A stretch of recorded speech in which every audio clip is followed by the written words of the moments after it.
Hi, welcome to this tutorial. In this video we will learn how to analyze data of three groups, that is ANOVA, and at the same time you will learn how to prepare your data in Excel and import it into SPSS. The data before us here is performance of students taught using three different teaching methods: mastery learning, collaborative, and lecture methods. And these were their performance after the treatment was applied. So to prepare this data and import into SPSS, we have to create two variables: the variable for the performance and a variable for the teaching methods. So, and to do that, so we can just create a column here and say this is performance, and this is teaching method.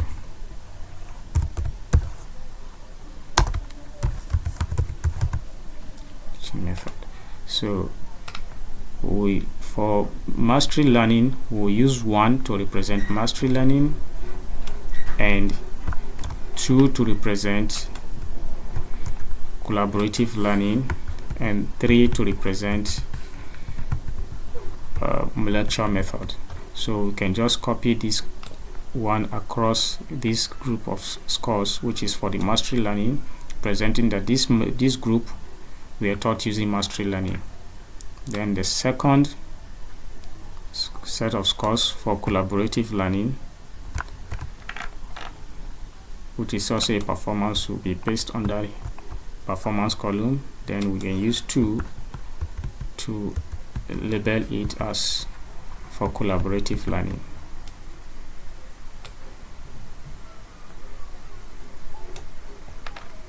Then the third set of scores that we are taught using lecture method, also paste it under the column for performance. Then we use 3 to label it as lecture method. So we have finished preparing the data, so we can now save the data in a document. Supposing we have saved it inside the document, and the name we use to save it is ANOVA data, as you can see it here. So the next thing is go to our SPSS, open the SPSS, then we go to file, then we go to open, then we go to data and click on data. So this open data dialog box appears, but the Excel document did not appear. Why? Because the file type selected is for SPSS only. So click on this arrow, a drop down will appear, then we'll go to Excel, select Excel, then you can see it appears here. So we click on it, then we click on open, so it will automatically open this dialog box as read Excel file. So it's reading the Excel file, and it wants us to accept that the variable name from the first row will be accepted, percentage of values, data type at 95 degrees. Then we ignore hidden rows, so all those rows that are not important we have to ignore them. So we'll just go to OK, then our data will automatically upload. So you can see data is automatically upload. So we'll go to our variable view now. So at our variable view, we look at teaching method is a dummy variable. So we have used 1, 2, and 3 to represent the grouping, so we have to label it now. So 1 represent for mastery learning, then 2 for collaborative learning, then 3 is for lecture.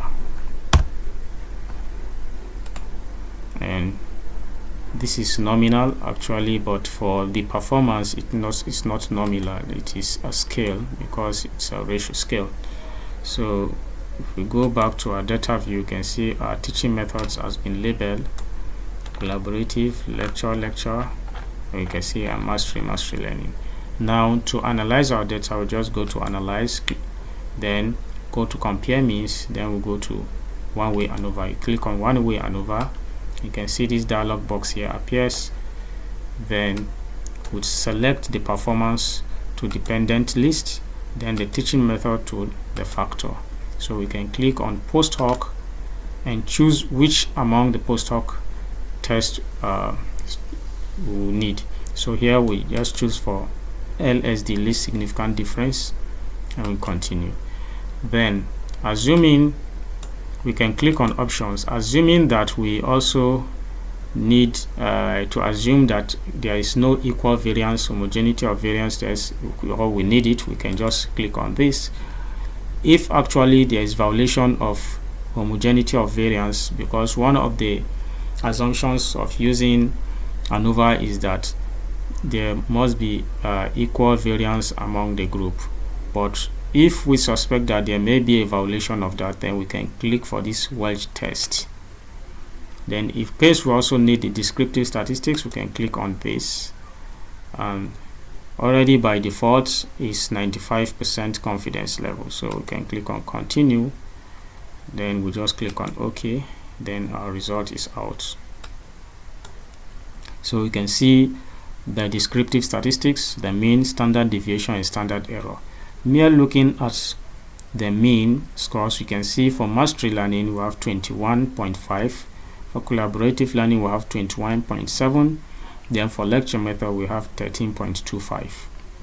So our test for homogeneity of variance based on means, you can see the event statistic, and you can see that there is no significant based on mean there is no significant difference because this is 0.08. Based on median, you can see there's also no significant difference, so we can assume that our test for homogeneity of variance is actually significant. It means that there's almost equal variance across the group, so then this is our ANOVA results. You can see the sum of squares, we have the mean squares, so we just go directly to our p-value. Our p-value shows that this is less than 0.05. It has even indicated a less than sign here, showing us that our result is significant, so there is a significant difference across the group performance. Hence, it means that the teaching methods did affect the student performance at different level. And if we also assume that there's no equality of variance, and this is the Welch ANOVA that we need to use, and it also stated that there is a significant difference across the three group, so it means the three group performed differently. However, which of the group produced the difference? It is the post-hoc result that will show us that group that created that difference. Now this is the post-hoc result, and you can see the mastery learning, collaborative learning. So this is mean difference, that is I minus j. This is I for teaching method here, and this is j, another teaching method. So we have I minus j, that's mastery learning minus collaborative learning. Mean scores we have minus 0.25. So it means that collaborative learning slightly has a greater mean score than the mastery learning. Mere speculation from the descriptive statistics result. You can see it. This is 21.5 and this is 21.25 for collaborative learning and mastery learning. So now, but what is the p-value? What's the significance of that difference? We'll look at the p-value of the main difference between these two teaching methods. We'll see that our p-value is far greater than 0.05. So in this sense, we have to retain a null hypothesis comparing these two teaching methods, meaning that there is actually no significant difference between the effect of mastery learning and collaborative learning. Now, when we compare the mastery learning and lecture method, the difference is 8.25. So, and the p-value shows that the p-value we obtain here is 0.001, which is far less than 0.05. So for that reason, mastery learning is very effective and more effective than the lecture method. Now we need to compare the collaborative learning and lecture method and see which is better. Now the difference between the collaborative learning and lecture method is 8.5, and the p-value is 0.001, which is also far less than 0.05, and the indication is already here. So for that reason, we need to conclude that collaborative learning is better than lecture method. Conclusively, we can now say that mastery learning and collaborative learning are equally effective in enhancing student performance. However, these two teaching methods are far better than the lecture method. I hope you have gained something from this video. If you have done so, please subscribe to our channel to get more, to learn more from our channel. You can also just turn on the notification bell by clicking on that bell, so that once we upload new video, you get notified right away. Also, give us a thumbs up since you like the video and what we have presented to you, and just make some little comments about our video down below. Thank you very much and have a wonderful day.